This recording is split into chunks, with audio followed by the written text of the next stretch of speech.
श्रीराम नमस्कार.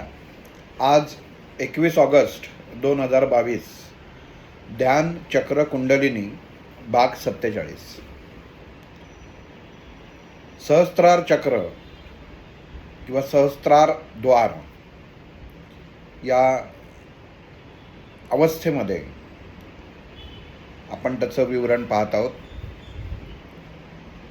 एकच दरवाजा, देहाचा ऊर्जा स्त्रोत यायचा मार्ग. ज्या मार्गाने आला त्याच मार्गाने ऊर्जा ही परत परिवर्तित होते. असा समज होतो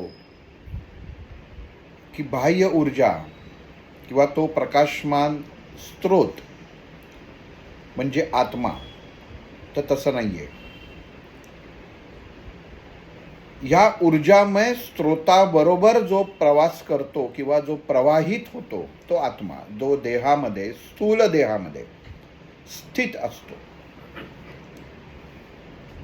आणि प्रकाश, ऊर्जा, प्रकाशापेक्षा ऊर्जा हा शब्द बरोबर ठरेल.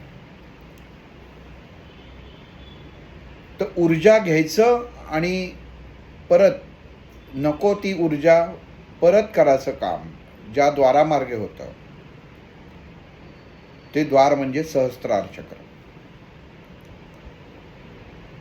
बरं, एक दोघा तिघांनी मला एक प्रश्न विचारला की षटचक्र कसे 7 चक्र आहेत ना, तर हे चक्र नाही आहे, हा मार्ग आहे. पण काही ठिकाणी पुस्तकामध्ये त्याचा उल्लेख चक्र म्हणून केलेला आहे.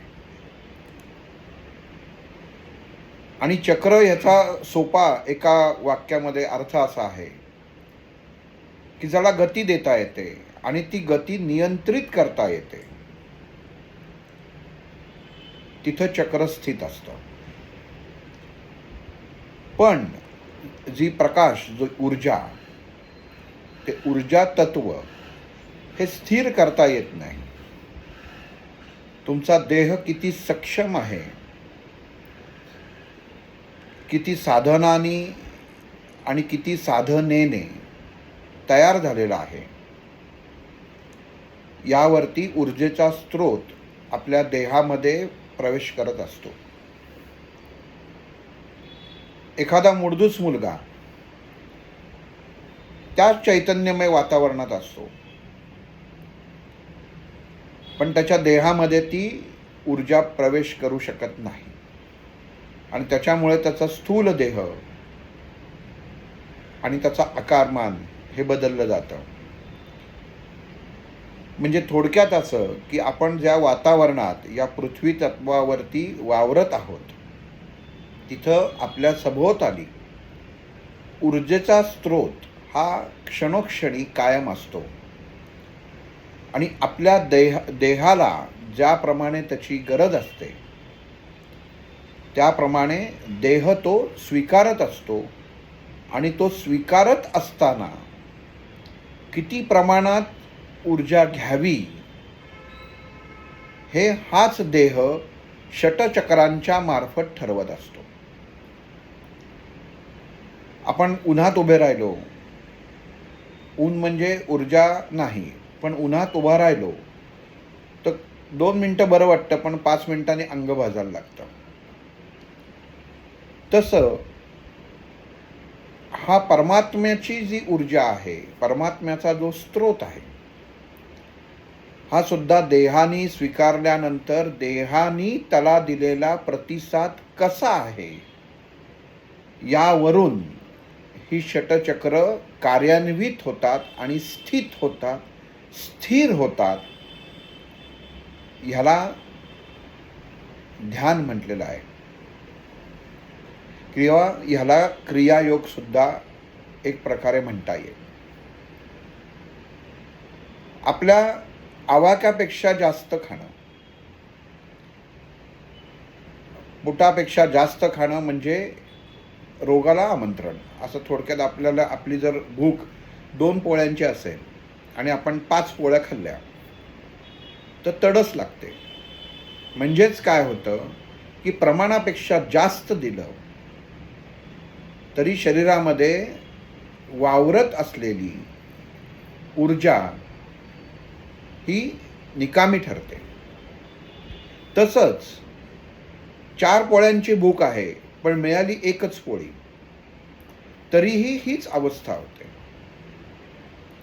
याचं कारण असं की आपल्या देहामध्ये जी ऊर्जा सहस्त्रार द्वारातनं मूलाधार चक्रापर्यंत फिरत असते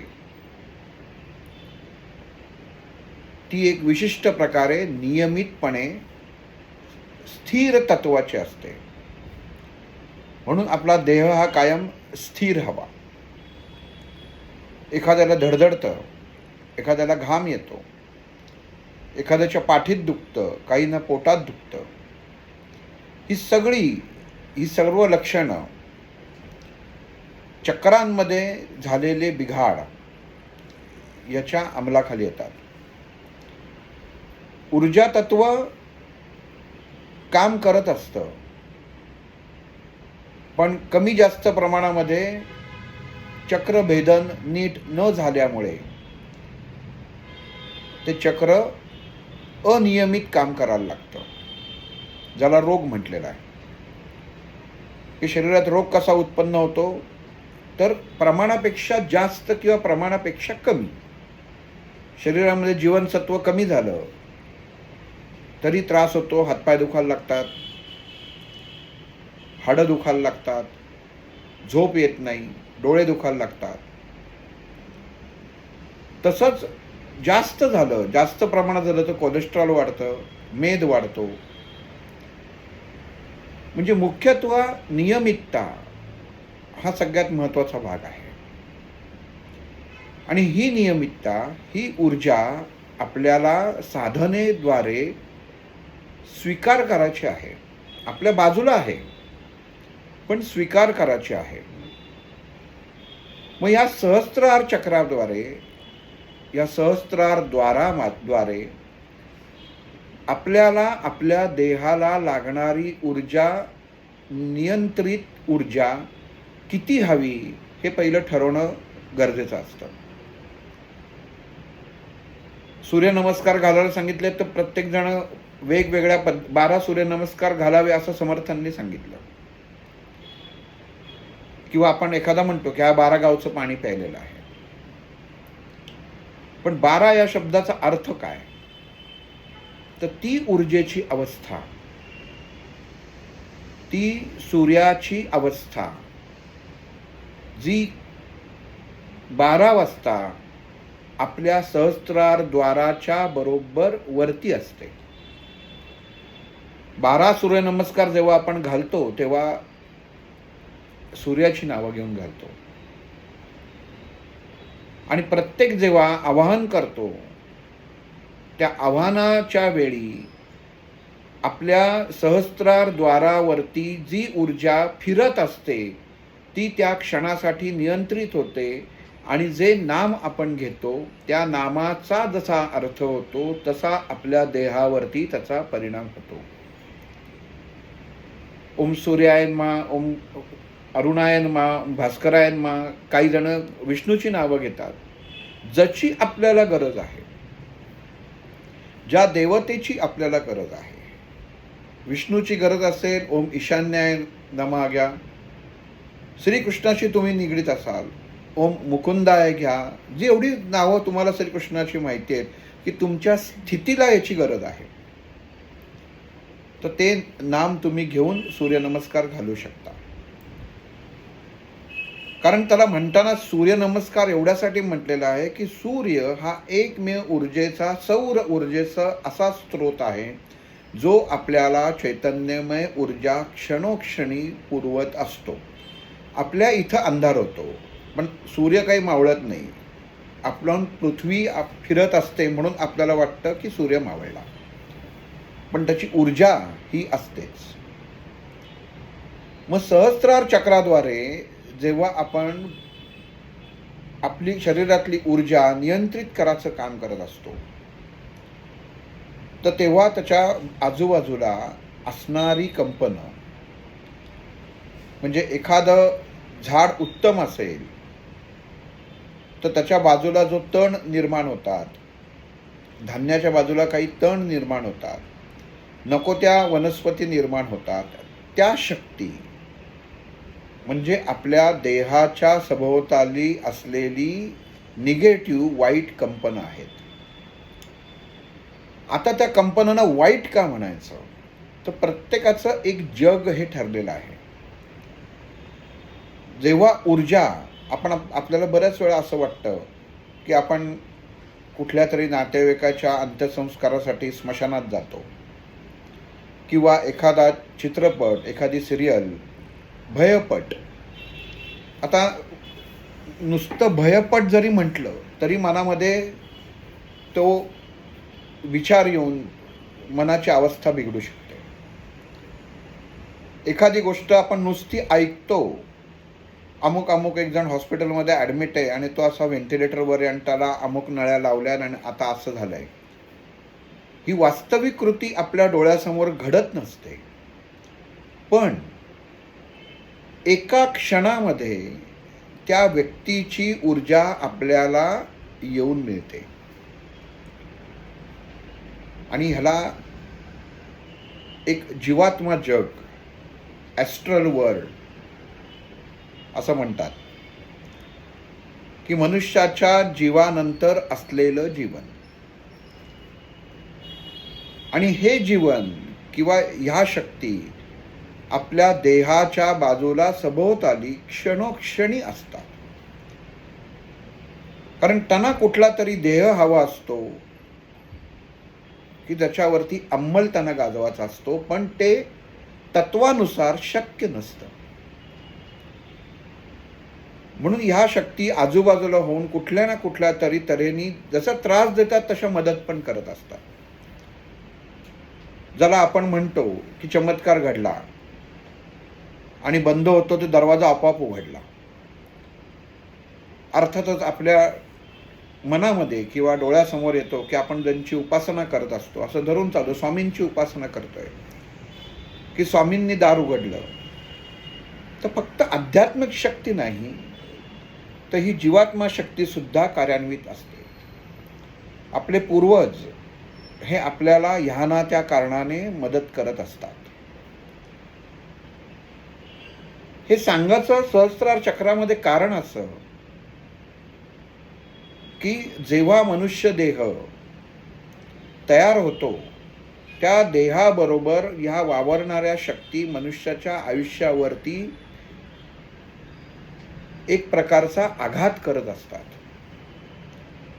काही जण आपण पाहिलं तर मुलगा डचकून उठत असतो झोपेतनं किंवा रडत असतो, कळत नाही की काय झालं. मग त्याला आपण अंगारा लावा किंवा अजून काही रामरक्षा स्तोत्र म्हणतो. काही जण म्हणतात त्याला काळा धागा बांधा, अजून 100 प्रकार स्तोत्र म्हणतो आणि मग त्याला ते मूल झोपतं. पण वास्तविक पूर्वकर्मातलं काही दोष हे त्याच्या भोवती फिरत असतात. आता आध्यात्मिक ताकद ही त्याच्यावरती हवी होते, पण याच्यासाठी तुमचा देह तयार असायला हवा. म्हणजे थोडक्यामध्ये सरळ अगदी सोप्या भाषेत सांगायचं झालं तर आपल्याला करोना व्हायला नको असेल तर आपली इम्युन ताकद ही चांगली पाहिजे, रोग प्रतिकार शक्ती ही चांगली पाहिजे. आजूबाजूला जंतू हे असतातच, फक्त एखाद्याच्या सानिध्यात आलो आणि मग झालं तर तसं नसतं.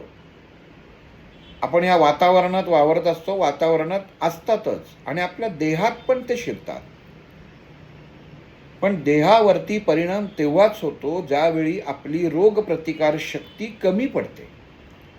तसं अध्यात्मामध्ये जेव्हा एखाद्या व्यक्तीला असे विचित्र त्रास होतात,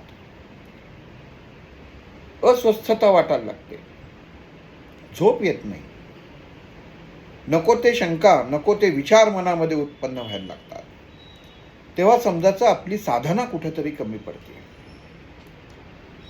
पण मग साधना कमी पडते तर मग कुठली करावी हे पण कळणं गरजेचं आहे. सर्वांनी समान साधना करून उपयोग होत नाही. सगळेजण आपण जेवायला बसलो आहोत, सगळ्यांना पुरणपोळी वाढली तर एखाद्याला पुरणपोळी पचतेच असं नाही. मग त्याला तूप घालून पुरणपोळी तो खाऊ शकतो किंवा तो पुरणपोळी त्यांनी न खाणं उत्तम असतं. असंच हीच क्रिया आपल्या साधनेमध्ये असते की मी जो मंत्र त्याचा जप करतोय आणि जो मी जपतोय तो मला योग्य आहे का नाही, तो माझ्या देहाला, माझा देह तो स्वीकारतोय का नाही, हे पहिल्यांदा सगळ्यात खूप महत्वाचं असतं. ग्रुपमध्ये आपण बघतो किंवा जिथं सर्व मिळून साधना करतात की जो ग्रुपचा लीडर असतो, ॲडमिन्स असतात, ते एक असा मंत्र देतात की हा मंत्र तुम्ही रोज करायचा आहे. आता आज ग्रुपने आपल्या सगळ्या करायचा. पण तो मंत्र जो करणार आहे त्याला धार्जिन आहे का नाही हे बघणं सुद्धा तेव्हा काम असतं. जी संख्या नियंत्रित दिलेली आहे 108, 21 वेळा, 11 वेळा, तर ही कशासाठी दिलेली आहे? तर हे नियंत्रण आहे.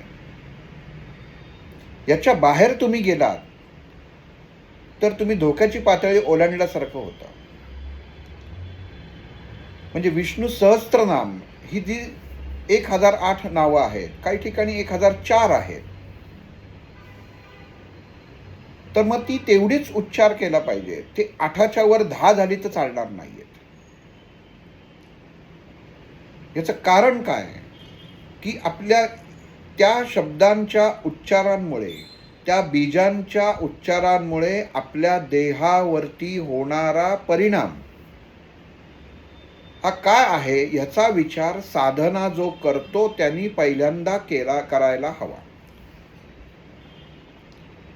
सगळ्यांनी मिळून सामूहिक प्रार्थना तुम्ही म्हणू शकता. पण सामूहिक मंत्रपठण जे शिकलेत, म्हणून आपण म्हणतो की ठराविक विधीसाठी ठराविक शाखेचे गुरुजी हवे. मग त्या ठराविक शाखेचे गुरुजी का हवे? तर आपला देह ज्या पिंडामध्ये तयार झालेला आहे त्या पिंडाला जे गुरुजी तुमच्याकडे येणार आहेत त्यांचा जो मंत्र उच्चार होणार आहे त्या उच्चारांना माझा देह सकारात्मक प्रतिसाद देतोय का नाही हे बघणं गरजेचं असतं. म्हणून जेव्हा आपण घरामध्ये लघुरुद्र असतो, अजून काही मंत्रजागर असतात, तेव्हा शक्यतो गुरुजी आपल्या शाखेचे, शाखा म्हणजे काय तर विविध प्रकारचे, म्हणजे ज्या ठिकाणी विविध विचार एकत्र मांडले जातात. जसं प्रत्येकाची वैचारिकता वेगळी असते, पण ज्याचा उच्चार असतो, जे पौमान म्हणतात त्यांचा उच्चार वेगळा असतो. विष्णू सहस्त्रनाम किंवा तुम्ही सुब्बालक्ष्मींचं जर ऐकलं, तिरुपतीला लावतात, तर त्याचा उच्चार वेगळा आहे. शिवतांडव स्तोत्र जे जे म्हणतात ते काही जणांना कालीचरण महाराजांचा चांगला वाटतो, काही जण अजून दुसऱ्यांनी म्हटलं त्यांना योग्य वाटतो. त्याचं कारण असं की ज्या शाखेचे ते म्हणणारे आहेत ते आपल्याला बरोबर जुळले जातात आणि आपला देह ते स्वीकारतो. मग एकच गाणं पुरुषही म्हणतो आणि स्त्री म्हणते. आपण म्हणतो की अमुक अमुक किशोर कुमारांनी गायलेलं गाणं सुंदर आहे, हेच गाणं लता दिदींनी जर गायलं तर ते काय मला काही छान वाटत नाही, म्हणून लता दिदी छोट्या झाल्या का? त्याचं कारण असं, किशोर कुमार जे शब्ददाब उत्पन्न करतात ते आपल्या देहाशी एकरूप होतात. आपला देह ते स्वीकारतो. ह्या क्रियेला म्हणतात बाह्य ऊर्जा आणि अंतर ऊर्जा यांचा होणारा समआगमन. हे समआगमन होतं आणि ह्याच्यातनं जी ऊर्जा निर्माण होते तीच ऊर्जा देहामधले पंचतत्व जागृत करू शकते. म्हणून आता काही कालीमातेचे मंत्र आहेत, काही भगवान शंकरांचे मंत्र आहेत की जे उग्र आहेत. मग त्याचा उच्चार जरी आपण नुसता ऐकला तरी आपलं मन किंवा आपले विचार हे अस्वस्थ व्हायला लागतात. त्याचं कारण असं की आपल्या देहामध्ये असलेली आंतरिक शक्ती त्या प्रकाशमान शक्तीशी एकरूप होऊ शकत नाही. म्हणून साधना करताना किंवा आपण एखादा मंत्र जेव्हा जपतो आणि मग नंतर तो जपतो तेव्हा मला हे घेणं आणि ह्याच्यातनं माझी आंतरिक शक्ती ऊर्जित अवस्थेत आहे ना, हे प्रत्येक माणसाला स्वतःला कळतं. सध्याची पिढी जर तुम्ही बघितलीत तर तुमच्या असं लक्षात येईल की घरामध्ये आई असेल, वडील असतील, जसं मंत्र म्हणायला लागतात तसं तो घरामधलं लहान मूल डिस्टर्ब व्हायला लागतं, अस्वस्थ व्हायला लागतं.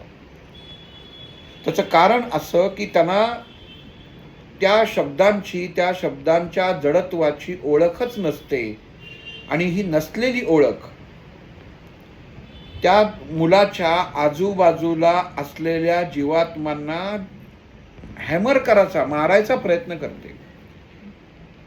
आणि मग ते जीवात्मा त्या देहाला उठवतात, उठ उठ, आणि मग ते मूल आईवरती किंवा वडिलांवरती ओरडतं की तुम्ही हळू म्हणा, तिकडं म्हणा किंवा मनात म्हणा. आपल्याला असं वाटत असतं की ही कृती आपला मुलगा की आपली मुलगी आपल्याला सांगते, पण वास्तविक हे त्याच्याकडनं बोलवलं जातं. एवढी साधी गोष्ट आहे, पण ऊर्जेचा वावर हा असाच होत असतो. म्हणून जेव्हा शब्द सहस्त्रारमध्ये, आणि मुख्यत्व कसं आहे की ज्या मंत्राची साधना करायची, त्या मंत्राची साधना करताना अगोदर तो मंत्र आपल्याला लाभदायक आहे का नाही हे पाहणं गरजेचं असतं. 10 जण करतात म्हणून मी करतो तर तसं उपयोग नाही. जी स्तोत्र आहेत ती तुम्ही म्हणू शकता. आता रामरक्षा स्तोत्र आणि मंत्र हे दोन्ही आहे. म्हणून दाबाचा उच्चार हा खूप महत्वाचा आहे. कारण साध्या स्तोत्र स्वरूपात म्हणला तर उच्चार अस्य होतं, अस्य श्रीरामरक्षा स्तोत्र मंत्रस्य, असं होतं. आणि जर हे तुम्ही मंत्राद्वारे म्हणाचा उच्चार केलात किंवा त्याचा जर उच्चारण जर करायचं झालं तर अस्य म्हणजे तो जो स वरती य होतो तेव्हा तुमच्या घशामध्ये दाब उत्पन्न होतं. आणि मग अस्य श्री म्हणलं की थांबाचं अस्य, म्हणजे लगेच एक जोड शब्द नाहीये. अस्य श्रीरामरक्षा स्तोत्र, अस्य श्री रामरक्षा, हा म जेव्हा म्हणतो तेव्हा तुमच्या नाकातनं मेंदूपर्यंत तो म जातो. अस्य श्री रामरक्षा स्तोत्र मंत्रस्य, हा मंत्रस्य जेव्हा शब्द उच्चारता तेव्हा तुमच्या कानामधनं तो बाहेर पडतो आणि हृदयावरती आघात करतो. आणि सीता हा शब्द असा उच्चारला मंत्रामध्ये जातो, नाहीतर रेग्युलर स्तोत्रामध्ये सीता रामचंद्र देवता असं नाही. सीता रामचंद्र देवता, देवता शब्द उच्चार करताना मवाळपणा हवा, उग्रता नसावी, म्हणजे तामसी गुण नसावा. आता सहस्त्र मार्गामध्ये ह्या गोष्टींचा आपल्याला काय संबंध आहे, तर आपण ही ऊर्जा बाहेरनं घेतोय. ध्यानाला बसल्यानंतर आपल्याला काय ऐकायचंय, काय नाही ऐकायचं हे आपल्या मनाने ठरवणं गरजेचं असतं. बाजूला एखादं यंत्र चालू असतं, कोणाची बडबड चालू असते, काही ठिकाणी टीव्ही चालू असतो, रेडिओ चालू असतो आणि आपलं लक्ष तिकडं विचलित होतं. याचाच अर्थ तुम्ही त्या ऊर्जेशी एकरूप झालेला नाही. जे साधना करतात त्यांना ते साधनेचे मंत्र सोडून इतर काही ऐकूच येत नाही. ही अवस्था आपल्याला प्राप्त करायची आहे सहजपणे. मग आता मला ऐकूच येत नाहीये तर तसं होता कामा नये. कारण बाजूला जे असतात हे जीवात्मे तुमच्या देहावरती क्षणोक्षणी ताबा मिळवण्याचा प्रयत्न करत असतात. आणि त्यांनी एकदा ताबा मिळवला, आपण कसं म्हणतो, पेपरमध्ये वाचतो. आता कालची एक गंमत नाही म्हणता येणार, म्हणजे प्रसंग वाईट आहे, पण गंमत कशी असते विचार करायची. काल पुण्यामध्ये सोलापूर रोडला एक ॲक्सिडेंट झाला आणि दोघी सख्या बहिणी टू व्हीलरवर जात असताना येताना मागं एका डंपरनी उडवलं आणि दोघी जागच्या जागी मृत झाल्या. आता जर ही कृती तुम्ही बघितलीत तर कायद्याच्या दृष्टीने पहिल्यांदा होणार की डंपरवाल्याने उडवलं म्हणजे एकतर डंपरवाल्याची चूक असेल किंवा त्या गाडी चालवणाऱ्या मुलीची चूक असेल किंवा अजून काही जनावरमध्ये आलं असेल, कुत्रमध्ये आलं असेल. तर ही कुत्रं आणतं कोण मध्ये? आपण कधी हा विचार केला का की इतर वेळा रस्त्याला कोणी नसतं तेव्हा ते कुत्रं इकडनं तिकडं जात नाही, पण बरोबर ती गाडी यावी आणि त्या कुत्र्याने उडी मारून आपल्या समोर यावं. ही घटना कशी घडते याचा आपण विचार करतो का? किंवा अगदी ठरवलं की त्या डंपरवाल्याने त्या मुलींना उडवलं आणि त्या दोघी गेल्या आणि आपण दुःख व्यक्त करून मोकळे होतो की अरे अरे दोघी सख्खी बहिणी होत्या, काय आई वडिलांवरती प्रसंग ओढवला असेल. वाईट घटना आहे, पण घडली कशी याचा विचार आपण करत नाही. आणि मग साधनेमध्ये ह्या गोष्टींचाही विचार तुम्हाला होणं किंवा करणं गरजेचं असतं. का गरजेचं असतं? कारण ही ऊर्जा एका लव चुंबक जसं असतं लोहाचं, तसं लव म्हणजे लावणारं. एखादी गोष्ट आपण जसं गाणं आहे, लव लव करी पात, ते लवतं. म्हणजे एखाद्या भारित ऊर्जेच्या समोर आपल्या शरीरातली ती ऊर्जा कमजोर पडते आणि आपण तिथं ओढलं जातो. डंपरनी उडवलं आणि त्या मुली मेल्या ही वस्तुस्थिती आहे जी डोळ्याने दिसते, पण दोघी बहिणी त्या फेऱ्यात अडकतात जिथं त्या आपोआप त्या डंपर समोर ओढल्या जातात. एखादा मुलगा पोहायला जातो आणि पट्टीचा पोहणारा असतो, पण तेव्हा तो पाण्यात उतरतो तेव्हा त्याला विस्मरण होतं आणि त्याचे हातपाय चालणं बंद होतं आणि आपण म्हणतो पट्टीचा पोहणारा होता. त्याला वाचवायला गेला, ज्याला पोहता येत नव्हतं तो वाचला, पण ज्याला पोहता येत होतं तो बुडाला. मग ह्या घटना जीवात्मा शास्त्रांशी जोडलेल्या आहेत, ज्या आपल्या सभोवताली प्रत्येकाच्या क्षणोक्षणी हे फिरत असतात. साधना आपण म्हणतो की आपण घरात जातो, मग मला घरात उदासच वाटतं, मी बाहेर गेल्यानंतर मला बरं वाटतं, चार चौघात बरं वाटतं, घराच्या अमुक खोलीत मला छान वाटत नाही, हॉलमध्ये बसल्यानंतर मला बेचैन वाटतं. का वाटतं? तर त्या ठिकाणी निर्माण होणारी ऊर्जा. मग ती ऊर्जा घालवण्यासाठी आपल्याला काही अमुक ही वस्तू लाव, ती तमुक वस्तू ठेव, या भौतिक उपचार झालेत, हे करायचे नाही आहेत. आपल्या स्वतःतली आंतरिक आत्मिक ऊर्जा त्या स्तराला नेऊन ठेवायची आहे की हे जे बाजूला जरी असले तरी तिथं आत येणार नाहीत, इथपर्यंत आपला देह तयार झाला पाहिजे. किंवा प्रत्येकाच्या देहामध्ये ती ताकद असतेच, फक्त ती आपण जागृत करत नाही, ही अडचण आहे. कारण आपण ती खूप हलक्यात घेतो आणि हलक्यात घेऊ नये. एक ओवी जरी वाचलीत किंवा एक ओळ तरी वाचलीत तरी ती त्या शब्द उच्चाराच्या ताकदीनीच वाचली गेली पाहिजे किंवा म्हटली गेली पाहिजे. इतकी ताकद आहे. अहिल्या प्रभू रामचंद्र तिथपर्यंत कसे गेले? फक्त राम राम राम एवढाच ते जप करत होती. म्हणजे त्या शब्दामध्ये, त्या अक्षरांमध्ये असलेली ताकद तुमच्या लक्षात येईल.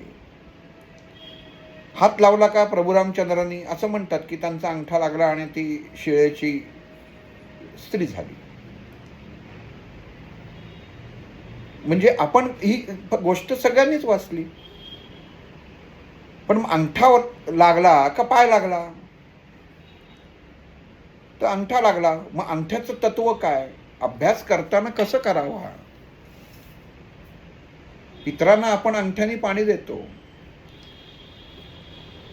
मग जी दुसऱ्या जगात होती तिला प्रभू रामचंद्रांनी हात लावला नाही, तिचा पायाचा अंगठाच लागला.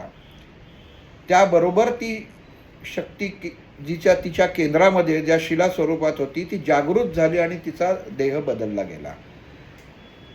हे एक प्रमाण आहे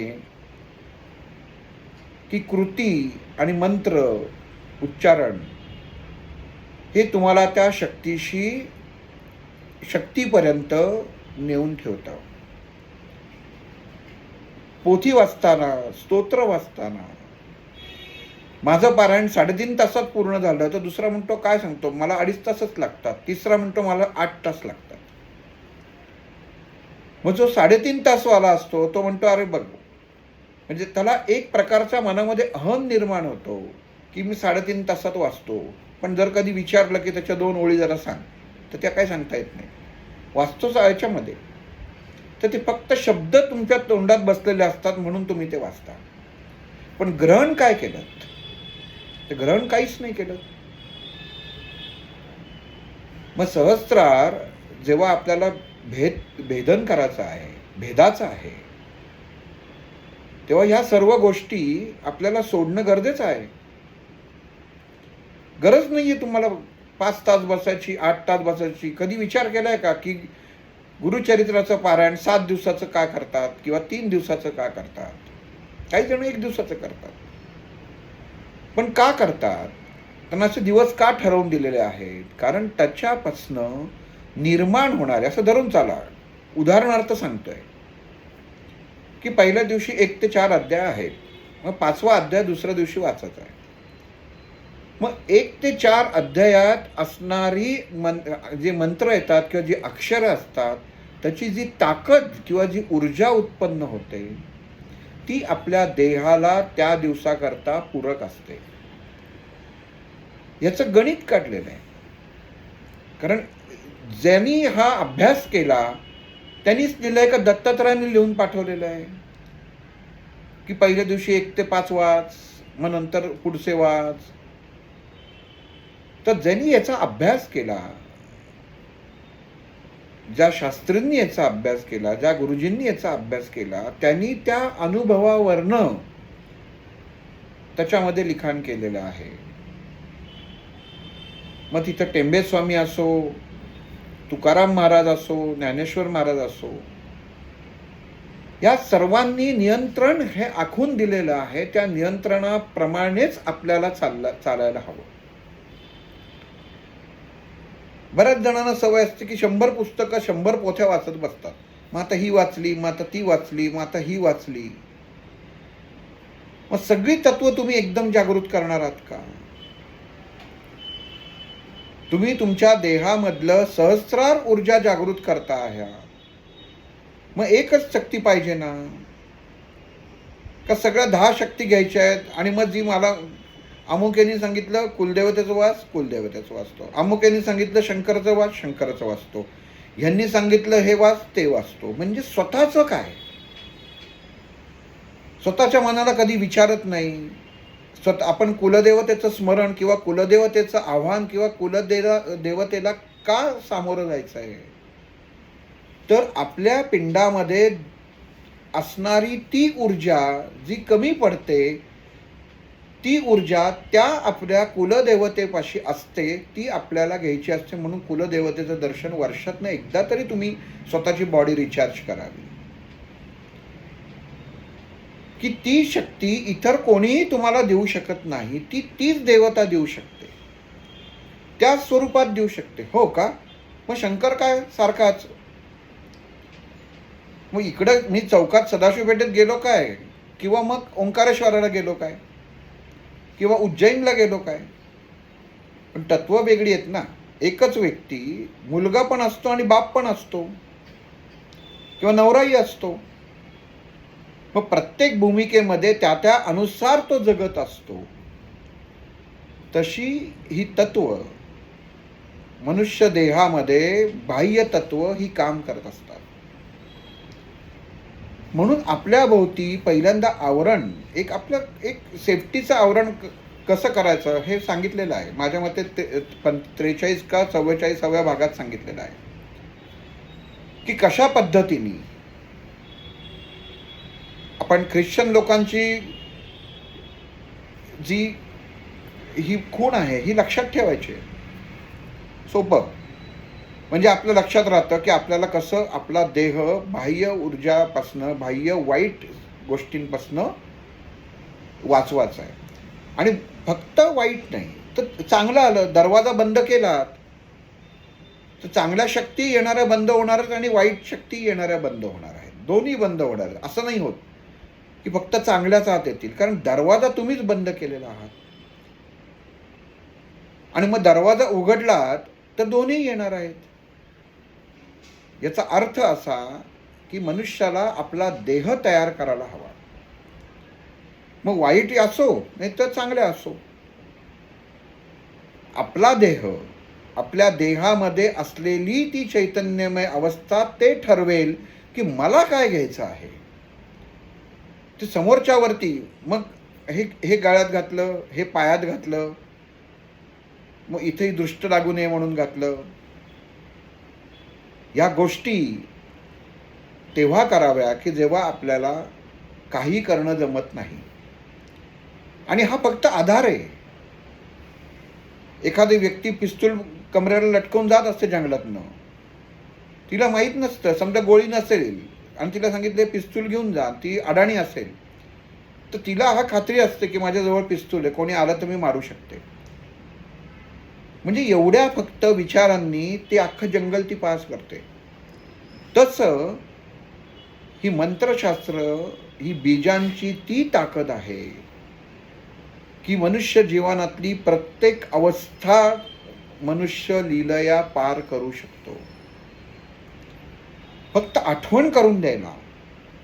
गुरु का हवा, सद्गुरू का हवा, मी केलेला उच्चार, मी करत असलेली कृती ही योग्य आहे की नाही, ही सांगणारी अधिकारी व्यक्ती ही हवीच.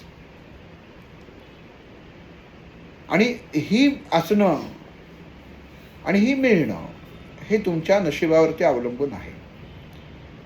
आणि जर नाही मिळालं, बऱ्याच जणांची शंका असतं कुठं जावं, कुठं शोधायला जावं. तुम्हाला सांगायला डॉक्टर होते, आम्हाला कोणी नाही. तुम्हाला तुमचे गुरुजी तर आहेत, तुमचे घरामध्ये कुलाचार करणारे गुरुजी तर आहेत की जे तुम्हाला मंत्राचा उच्चार सांगू शकतात की आपल्या शाखेचा उच्चार असा करायचा, एवढं तरी सांगू शकतात. बरं ठीक आहे, तेही आपण धरून चालू, आम्ही कधी पूजाच करत नाही, तर आमचे काही कोणी गुरुजी नाही. म्हणजे गुरुही नाही, गुरुजीही नाही. मग आता काय करायचं? मग देवानी स्वतःचं नाव दिलेलं आहे आणि आपल्या स्वतःच्या नावामध्ये ती ताकद आहे की पहिलं नाव का घ्यायचं, पूर्ण नाव. तर माझं नाव पहिल्यांदा हेमंत, वडिलांचं नाव अशोक आणि आडनाव बापट आहे. तर हेमंत हे नाव ज्यावेळी माझा जन्म झाला त्यावेळी चंद्र कुठल्या राशीत होता याच्यावरनं ते अक्षर ठरतं. म्हणजे नक्षत्र काय होते, त्याच्यावरनं ते अक्षर ठरतं. म्हणजे तुमचा पूर्वदोष आणि सद्य दोष हे तुमचं नाव जे ठेवलं कायम आपण बघावं की माझ्या जन्मकुंडलीमध्ये जे अक्षर आहे तेच नाव माझं आहे ना, त्याच अक्षरावर. हे खूप महत्वाचं आहे. क असेल आणि ड नी नाव ठेवलं तर ते चालणार नाही, कारण तुमचं पिंड ओळखतच नाही ना. ते चुकीची पिन झाली ती. सगळ्या आकडे आहेत त्या चौकोनामध्ये, पण योग्य तो आकडा तुम्हाला माहीतच नाहीये, मग ब्लॉकच होणार. म्हणून कायम लक्षात ठेवलं पाहिजे की ज्या आपण भारतीय धर्मशास्त्र, हिंदू राष्ट्राप्रमाणे, हिंदू शास्त्राप्रमाणे चालणारी माणसं आहोत आणि ह्याला प्रमाण दिलेलं आहे आणि हे पाळणं आपण गरजेचं आहे. आई वडिलांना अमुक अक्षर आवडलं म्हणून ते ठेवायचं, अमुक हिरोचं आवडलं म्हणून ते ठेवायचं, तर तसं नाहीये. कारण जे अक्षर तुम्ही उच्चारणार आहे ते अक्षरच तसं तुमच्या त्या मुलाच्या देहाला कार्यान्वित होणार आहे. त्यामुळे आपणच त्याला कारणीभूत ठरू नये आणि त्या मुलाचं आयुष्यही किंवा त्या मुलीचं आयुष्य खराब करू नये. आणि ज्या नावाने मग काही जण त्याच्यामध्ये सोयीस्कर करतात की अक्षर आलं क, मग त्याचं नाव कमल ठेवलं, पण नंतर राम म्हणताना मग राम म्हणा किंवा अजून काही म्हणा. म्हणजे हो आलं अक्षर जे आलं त्याच्यावरनं आम्ही त्याचं नाव ठेवलेलं आहे. अरे मग ठेवलंय, पण त्या देहाला तो दुसऱ्या नावाने हाक मारतोय. जशी त्याला त्या पिंडाला ओळख नाही, त्या माणसाला ओळख असणं वेगळं आणि शरीरामध्ये चैतन्यमय प्रकाशाला आईच्या गर्भात असताना होणारी ओळख ही वेगळं. मग तो देह ओळखतच नाही आणि मग न ओळखल्यामुळे जसं देहामध्ये आपल्या एखादं प्रोटीन, व्हिटॅमिन, कॅल्शियम कमी पडतं, तसं त्या मुलामध्ये, त्या अपत्यामध्ये ऊर्जित अवस्थेची कंपनं कमकुवत निर्माण होतात. आणि हे सिद्ध झालेलं आहे. म्हणून सुरुवातीपासनं, पहिल्यापासनं पूर्ण नाव लिहायची पद्धत का आहे? कारण ही ताकद आहे. मग पहिल्या ह्याच्यातनं कळलं की माझं नक्षत्र काय, माझी देवता काय आहे, हे कळलं. मग वडिलांच्या ह्याच्यावरनं तुम्ही परस्पर त्या जीवात्मा जगाशी जोडले जाता, जे तुमच्या सभोवताली असतात, पूर्वजांशी जोडले जाता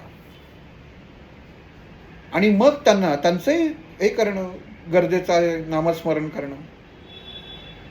कारण त्यांच्यामुळे तुमचा जन्म आहे, आपण सोयीस्करित्या विसरतो. म्हणून आपलं नाव, वडिलांचं नाव आणि आडनाव, म्हणजे अगोदर गावावरनं ठरवलं जायचं की कुठल्या गावाचं आहे. समजा देऊळगावचा असेल तर देऊळगावकर, अशी पहिल्यांदा जिथं स्थित असायची माणसं तर त्याप्रमाणे ठरवलं जायचं. पण सगळ्यात मला गुरु माहीत नाही, मला गुरुजी माहीत नाही. मग नाही माहिती ना, तर फक्त तुझं नाव पूर्ण तू लिही किंवा तुझ्या नावाचा तू जप कर. मग किती वेळा करायचा? पहिल्यांदा 11 वेळा करून बघ. माणसाला कसं असतं, 11 वेळा केला पण काहीच वाटलं नाही, मला काहीच झालं नाही. बी लावलं लावलं लगेच फळ येणार आहे का? ऊर्जा आहे ती. ऊर्जा ही तुमच्या शरीरामध्ये, देहामध्ये स्थित होण्यासाठी काही एक प्रकारची वेळ असते. अमुक एका हाकेमध्ये या गोष्टी होत नाहीत. पण आपण 108च्या वेळ जाऊ नये ठेवलेलं आहे ना, घड्याळी संख्या काढलेल्या आहे 108. मग त्याच्यावरती जाऊ नये. उगाच 2000 वेळा केलं आणि 4000 वेळा केलं. तुमच्या देहाला, तुमच्या शरीरातल्या ऊर्जेला त्याची सवय नसते. आणि जर दिलेलं आहे, ग्रंथांमध्ये दिलेलं आहे की एवढ्या वेळा नियंत्रित व्हावं, तर ते नियंत्रण असणं खूप गरजेचं आहे. कारण ध्यानाला बसलं, आम्ही 2 तास बसतो, 1 तास बसतो. काही जण साधू रात्रंदिवस बसतात, 8-8 वर्ष बसतात. कसे बसतात? त्यांनी काय स्वीकारलं आणि काय सोडलं ह्याचा अभ्यास करता का? आणि तुम्ही काय स्वीकारणार आणि सोडणार, आपण ह्याचा अभ्यास करतो का? मग आपण ते न करता सहज आपल्या शास्त्रामध्ये जी संख्या दिलेली आहे त्या अनुसार आपण ते नियंत्रण पाळणं गरजेचं आहे. कशासाठी गुरुजी आपला प्रत्येक विधी करताना तुमचं नाव काय, तुमच्या वडिलांचं नाव काय हे का विचारतात? तर ह्याच्यासाठीच विचारतात. कारण ह्याचा संबंध आपल्या आज्ञाचक्र ते सहस्त्रार चक्रामध्ये असलेल्या ज्ञानतंतूंशी परस्पर आहे. आणि ती अक्षरं ही जी आपल्या सभोवताली सर्व बीजाक्षरं आहेत, ही त्या प्रत्येक ज्ञानतंतूंवर काम करत असते. फक्त तुम्हाला ओळखता आलं पाहिजे की कुठल्या यांनी काम होणार आहे. एक मगाशी बोलताना एक उदाहरण की जे अगोदर एक दोनदा सांगितलेलं आहे की एखादा मनुष्य असं धरून चाला, ॲक्सिडेंट झाला आणि त्याचा ब्रेन डेड झाला. ब्रेन डेड होणं म्हणजे काय? तर आज्ञाचक्र आणि सहस्त्रार चक्राचं कार्य पूर्णत्व थांबणं. आता पूर्णत्व थांबलं म्हणजे तो प्रकाश जो आहे तो तिथपर्यंत पोचत असतो, पण त्याचा जो स्वीकाराची ताकद असते आज्ञाचक्राची ती नष्ट होते. आणि मग ती नष्ट झालेली ताकद आपल्याला साधनेद्वारे मंत्रांद्वारे जागृत करता येते. आत्ता मगाशी बोलताना विषय झाला की ज्या जाईल म्हणून आजी होत्या, अगोदरही मी एकदा लिखाणात सुद्धा त्यांचं उदाहरण सांगितलं होतं की त्या दीनानाथमध्ये ॲडमिट होत्या. 3 का 3.5 महिने त्या कोमात होत्या. आणि आता त्यांची यंत्रणा काढायची असं ठरलं होतं, कारण हॉस्पिटलवाल्यांनी सांगितलं होतं की या काही जगणार नाही, ब्रेन ह्यांचा डेड आहे. आणि शब्दसुद्धा कसं वापरतात बघा, ब्रेन डेड, मेंदू मेलाय असं म्हणत नाहीत. आता डेड म्हटल्यावरती मराठीत शुद्धीकर अपगद म्हटलं तर मेलाच ना, पण मेंदू मेलाय असं म्हणत नाहीत. तर ब्रेन डेड असा शब्द. आणि त्यांना कोणाकडनं तरी डॉक्टरांचं नाव कळालं आणि त्यांची नात जेव्हा भेटायला आली जाई म्हणून, आणि तेव्हा त्यांनी प्रश्न विचारला की अशा अशा आजी माझी ॲडमिट आहे तर काय होईल. तर तेव्हा त्या क्षणी उत्तर असं आलं की काही नाही, काही होऊ शकणार नाही. ते उत्तर त्या ताईनं सांगितलं की काही होणार नाही. त्या गेल्या. आणि नेमकं घरी असताना रात्री डॉक्टरांनी उठवलं की यांना जाऊन संपर्क करा, या आजी वाचणार आहेत. आता त्यांचं नाव नाही माहिती, आडनाव नाही माहिती, काही नाही माहिती. मग रात्री दीनानाथ मंगेशकरला पहाटे अमुक अमुक आजी आहेत. तर कोण? आता नाव तर पाहिजे, कसं कळणार? काहीच माहीत नाही. बरं फोन केला तर फोन बंद होता.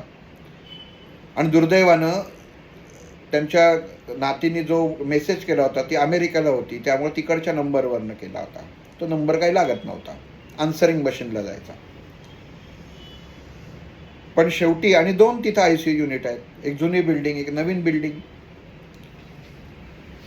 मग काही वेळाने ते फाइंड आउट झालं की लक्षात आलं की कोमा असलेल्या याच्यामध्ये त्यांना दुसऱ्या एका स्पेशल रूममध्ये ठेवलं होतं, कारण ब्रेन डेड असल्यामुळे त्यांना तेवढं ICU मध्ये ठेवणं शक्य नव्हतं. बाकी तशी सोय त्यांनी केलेली होती.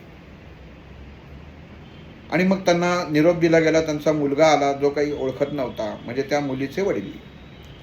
म्हटलं अशा अशी तुमची मुलगी काल येऊन गेली, पण ते आजी नीट होती. मग त्यांनी घरी फोन केलं आणि सकाळी त्या आजींच्या आई या खूप मोठ्या ज्योतिषी आणि त्या काळच्या ज्योतिषी, त्या काळचा शब्द एवढ्यासाठी सांगितलं की त्या याच्यामध्ये लोकांना आत्ताच्या सारख्या बाजारातल्या पत्रिका लागायच्या नाहीत. नुसतं नाव सांगितलं आणि संख्या सांगितली तर पत्रिका मांडायला किंवा ते मांडायची त्यांची त्या तेव्हाच्या लोकांची ताकद होती.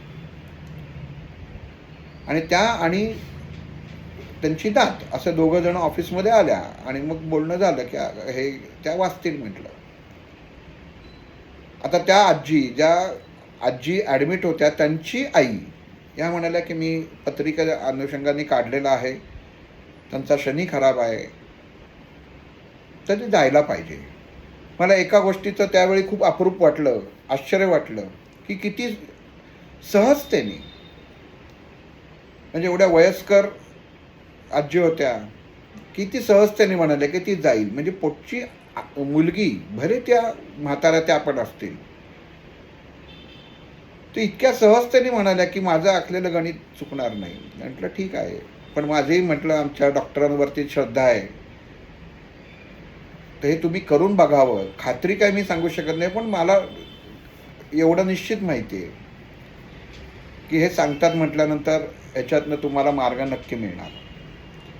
आणि खरंच त्या मुलीनी श्रद्धेने पण, आणि इतका अवघड खरं कृती होती की अखंड म्हणायची. म्हणजे ती मुलगी, तिचे वडील सर्वजण हे अमेरिकेत राहणारे, आणि रोज मंत्र वेगळा त्यांना द्यायचा आणि त्या आजींच्या कानामध्ये तो म्हणायचा होता. म्हणजे किती वास्तविक खरंच अवघड कृती होती ती. आणि त्यांनी ती ज्या दिवशी ठरलं होतं की यांचे आता सगळं लावलेले मशीन्स काय जे लावले असेल, ऑक्सिजन किंवा व्हेंटिलेटर, ते काढायचं, तर तेव्हा त्यांना 3 दिवसाचा अवधी त्यांना म्हटलं. त्यांनी विचारलं की किती दिवस लागतील. आता किती दिवस लागतील याचं उत्तर काय डॉक्टरांनी दिलेलं नव्हतं. म्हटलं ते माहीत नाही. बरं, ते म्हणते म्हणजे निश्चितच, कारण शेवटी काही जरी झालं तरी 3 महिने एखादी व्यक्ती हॉस्पिटलमध्ये राहून जो आर्थिक खर्च येतो तो सुद्धा, आणि नंतर काहीतरी हे पाय पण नाही, त्यांचा त्या नातीचा विश्वास खूप हे होता, दांडगा होता. आणि त्यांनी केलं. आणि मला असं आठवत आहे की 3ऱ्या का 4थ्या दिवशी, आता त्यात गंमत अशी झाली की आता घटना घडून गेल्या, त्या आज आजी अमेरिकेला खूप छान अवस्थेत व्यवस्थित आहेत, की त्यांना डॉक्टरांनी सांगितलं की एक छोटा पेरू, की जो नुसतं पेरूला झाडाला पेरू लागतो तेव्हा एकदम छोटे छोटे पेरू येतात, की ते पेरू तिथं उगाळून लावा. आणि ते पेरू आता पुण्यामध्ये मिळणार कुठं. तर त्यांनी ते एक दिवस अख्खा त्याच्यामध्ये गेला, मंडईमध्ये गेले, इकडे गेले तिकडे गेले, पण त्यांना ते पेरू काही मिळत नव्हते. पण गुरुश्रद्धा खरंच सांगतो की एखाद्या व्यक्तीचा विश्वास असेल तर ते किती मार्ग निघतात. डॉक्टरांनी धायरीच्या पुढं एक कुठंतरी जागा, पेरूची बाग आहे, तिथला पत्ता सांगितला, त्या बाईंना सांगितले, तिथं गेलं आणि त्या बाईंना पेरू मिळाले. तिथनं आणले, त्यांनी तो लेप करून लावला आणि 4थ्या का 5व्या दिवशी आजींच्या योनीमधनं रक्तप्रवाह झाला. ही पहिली त्याच्यामध्ये झालेली, त्यांच्यामध्ये देहामधला झालेला बदल. आणि 2ऱ्या का 3ऱ्या दिवशी त्या आजी व्यवस्थित उठल्या आणि आजही त्या व्यवस्थित आहेत. आणि जो मंत्र जे यायचा, तो मंत्र फक्त सांगायचं काम मी करायचो, तो मंत्र त्यांच्या कानाजवळ अखंड ते म्हणायचं, हे त्यांचंच सर्व यश होतं. हे उदाहरण सांगायचं कारण असं आहे की जरी आपल्या मेंदूमधल्या पेशी मृत अवस्थेकडे झुकल्या जरी असतील तरी त्याच्यामध्ये ताकद किंवा चैतन्य निर्माण करायचं बळ किंवा ती ऊर्जा आपल्या मंत्रशास्त्रामध्ये आहे,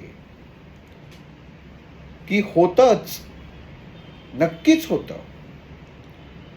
आणि ही ताकद आपल्याला आपल्याला स्वतःला ध्यानाकरता वापरायची आहे.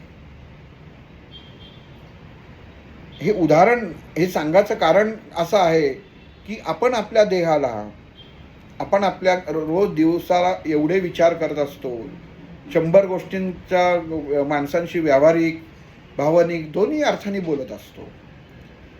पण आपल्याला संध्याकाळी आपली सिस्टीम, आपला मेंदूमध्ये चालणारा कार्यभाग हा स्वच्छ करणं गरजेचं असतं.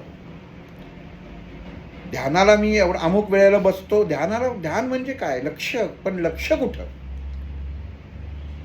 तर त्या अवस्थेकडं जी आपल्या देहाची सिस्टम स्वच्छ करेल, त्या अवस्था प्राप्त करायची कृती म्हणजे ध्यान आहे ती. आणि मग हे जे मंत्र आहे, तेव्हा त्यांना जो मंत्र दिला गेला, आपण पहिल्यांदा याच्या अगोदर मृत्युंजय मंत्राचा भाग पाहिलेला आहे की मृत्युंजय मंत्राच्या पहिल्या 5 बीजामध्ये ती ताकद आहे की तुमचा देह स्वच्छ करायची आणि तो निर्जंतुक करायची.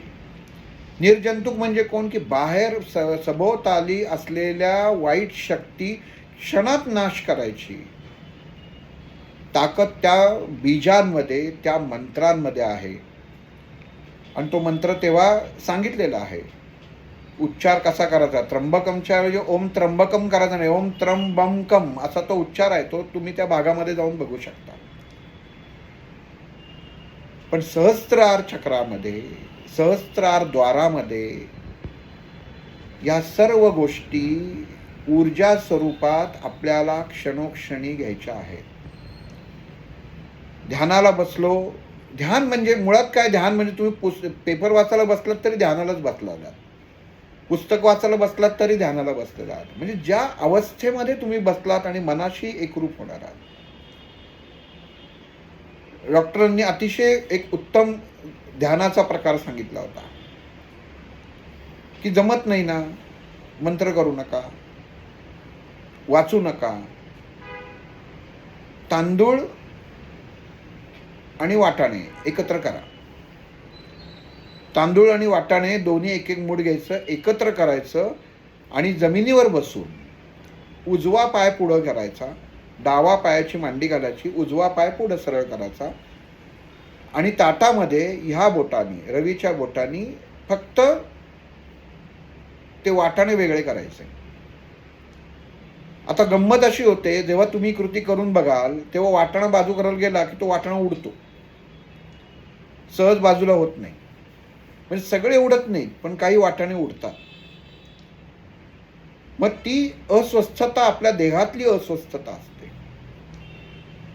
बरंच म्हणजे ताईंना की तांदूळ हे करताना असं असं करून आपण ते दगड काढतो, हल्ली निवडलेलेच असतात पण तरी ती सवय असते. आपण लहानपणापासून घरी जर पाहिलं असेल तर तसं ही कृती करताना ह्या बोटांनी करा, काहीही बडबडू नका.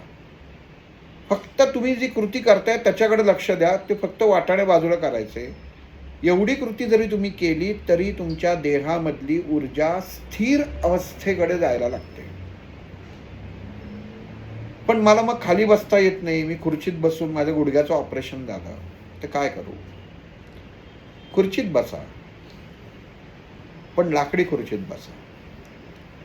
कारण निर्माण होणारी ऊर्जा ही पृथ्वी तत्वामध्ये म्हणजे ग्राउंड होता कामा नये. ती ऊर्जा तुम्हाला निर्माण करायची आहे, स्वतःच्या देहाला रिचार्ज करायचं आहे. म्हणून एक एक बाजूला करायचं. आपण रोजच्या जीवनात इतक्या गोष्टी बघत असतो. आपण मोबाईलची बॅटरी चार्जिंगला लावली तर बघा अशी अशी अशी अशी पुढे जाते. का जाते? ऊर्जा बाजूला केली जाते. ही प्रत्येक कृती रोजच्या ह्याच्यामध्ये आपण जर बघितलं, दात तुम्ही एका बाजूला घासून बघा बरं, असं इकडनं ब्रश करा, परत बाहेर काढा, परत करा. दात घासले जातात का? तर तुम्ही ही कृती का करून बघा, तर तुमच्या लक्षात येईल की मी 2दा करते, तिसऱ्यांदा माझा हातच जड झालाय. कारण फक्त धनभारच मी जर असा केला, हा इकडनं केला, परत काढला, परत केला, तर नंतर लक्षात येईल की तुमचा खांदा जड झालेला आहे. इतकी सोपी कृती 2-3 वेळा केलात तरी तुमच्या लक्षात येईल. पण जेव्हा कृती तुम्ही करता ही अशी आणि अशी, म्हणजे धनभार आणि ऋणभार ही जेव्हा कृती करता तेव्हा गती प्राप्त होते. म्हणजे पॉझिटिव्ह निगेटिव्ह आपण सेल एखाद्या गोष्टीमध्ये, रेडिओमध्ये किंवा बॅटरीमध्ये सेल टाकतो तेव्हा धनभार आणि ऋणभार हा एकमेकांना जोडलेला असतो, तेव्हा गती प्राप्त होते. घरातल्या स्विचमध्ये धनभार पण असतो आणि ऋणभार असतो, तेव्हा तुमचा बल्ब लागतो. पण एकच जर असेल, घरामधली आपण म्हणतो की हाय व्होल्टेज होतं, म्हणजे काय तर ती फेस म्हणजे एक न्यूट्रल गळून पडते, म्हणजे अर्थिंग गळून पडतं, अर्थिंग नाही न्यूट्रल. म्हणजे काय झालं, ही कृती झाली 1 2 म्हणजे जडत्व निर्माण झालं, हाय व्होल्टेज होतं, म्हणजे देहामधली गती बिघडते. मग टाळी वाजवताना सुद्धा आपण का वाजवावी, रोजच्या द्यायच्या ह्या सर्व क्रिया ह्या भेदांमध्ये येतात, भेद करतात ह्या चक्रांच्या.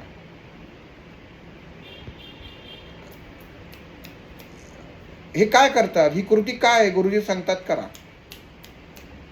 हे काय आहे, कुठलं बोट वापरतात, हे वापरतात का, हे नाही वापरत, हे वापरतात का, हे वापरतात का, कुठलं बोट वापरतात, मध्यमा आणि अंगठा.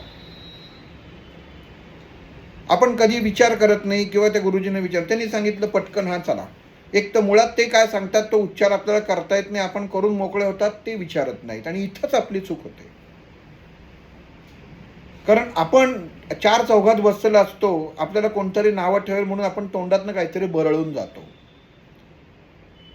हे सांगतात इथं हात लावा, इथं हात लावा, इकडं हात लावा, असं करा, असं करा, तसं करा. ह्याच्यामध्ये आपण ह्या कृती कधी त्यांना विचारत नाही.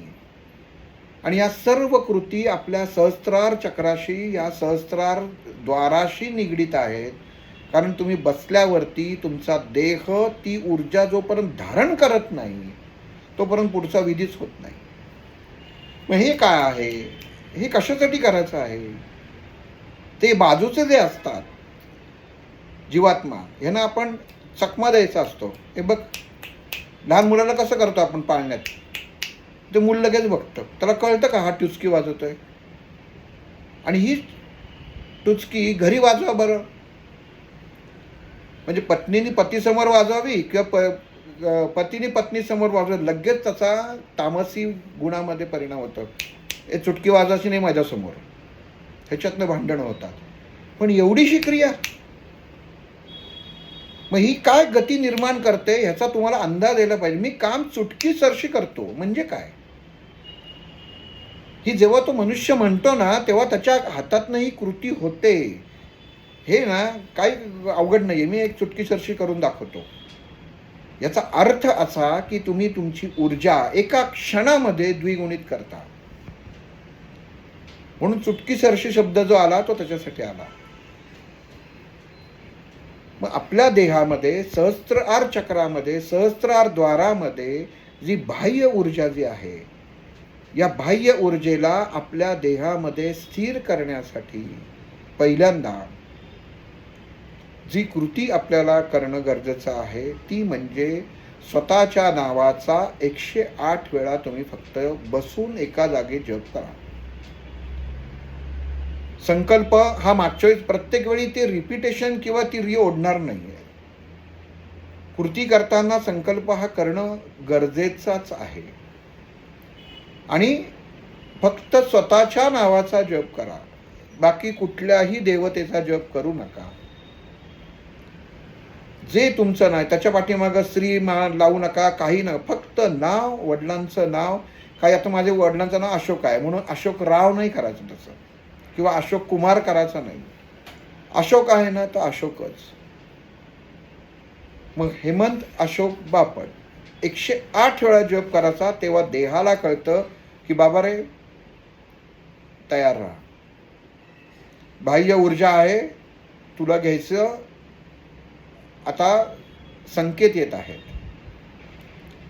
आणि हे पहिल्यांदा देहाला आपल्या तयार करणं हे खूप गरजेचं आहे. एखादी गोष्ट स्वीकारणं, एखाद्या मोठ्या माणसानी किंवा अधिकारी व्यक्तींनी आपल्याला आशीर्वाद देणं आणि त्याप्रमाणे आपल्या देहानी वागणं किंवा प्रतिसाद देणं, हे एवढं सोपं नसतं. हे करण्यासाठी आपला देह तयार हवा. समोरचा देत असतो, पण आपल्या देहाची ती घ्यायची पात्रता, योग्यता, ऊर्जा ही हवी. म्हणून आधी आपल्याला आपल्या देहाची ओळख हवी. ध्यानामधली सगळ्यात महत्त्वाची क्रिया म्हणजे आपल्याला आपल्या देहाची असलेली ओळख. मग या देहाला हे नाव ठेवलेलं आहे. आता गणपती आले, बाजारामधनं अमुक फूल घेऊन ये असं जर सांगितलं तर काय, अमुक म्हणजे कुठलं आणू? मग तो मुलगा विचारेल, गुलाब आणू, तगर आणू, झेंडू आणू, कमळ आणू, काय आणू? मग जेव्हा त्याला सांगितलं आता गणपती आहेत तर कमळ घेऊन ये, मग कमळ हा शब्दाचा उच्चार, कमळ हा त्या एक दाब आहे की जो मेंदूमध्ये आपल्या स्थित होतो की मला कमळ घ्यायचं आहे. तसं आपल्या स्वतःच्या नावाचं केलेलं उच्चारण हे आपल्या देहाला सांगितले जाते. ही कमांड आहे, हा आदेश आहे की आता तुला ऊर्जा स्वीकार करण्यासाठी तुझा देह तयार करायचा आहे. आणि ही स्वतःचं नाव घेताना मागच्या वेळी सांगितलेलं आहे, ही सर्व बोटं एकमेकाला जोडून, ही पूर्ण बोटं एकमेकाला जोडली पाहिजे. मुद्रा अवस्थेमध्येही येते, तर ही बोटं तुम्हाला जोडून या प्रकारे तुम्ही स्वतःचं 108 वेळा फक्त नाव घेतलं की तुमच्या 2-3 दिवसांनी लक्षात येईल. आपल्याला एखाद्याला जर काही त्रास असेल शारीरिक की तो कमी होतोय. कारण का? कारण ही ऊर्जा घेतल्यानंतर ती ताबडतोब आपल्या देहावरती काम करायला सुरुवात करते. एक सोपा अजून एक सांगतो आणि थांबतो. जेव्हा केमोथेरपी दिली जाते किंवा एखादं प्रतिजैविक दिलं जातं, तेव्हा त्या बाटलीवरती अजूनही बऱ्याच ठिकाणी पेशंटचं नाव दिलं जातं. नंबर टाकत नाहीत, नाव दिलं जातं. कारण त्या देहाला गती दिली जाते. आणि ही गती देणं म्हणजे तुमच्या देहाला तुमच्या ऊर्जित अवस्थेची ओळख करून देणं आहे. आणि ह्याचं भेदन, या ऊर्जेचं, या शक्तीचं भेदन कसं करायचं, ही कशी भेदून मूलाधार चक्रापर्यंत आणायची, याची सुरुवात आपण पुढच्या भागात बघू. श्रीराम.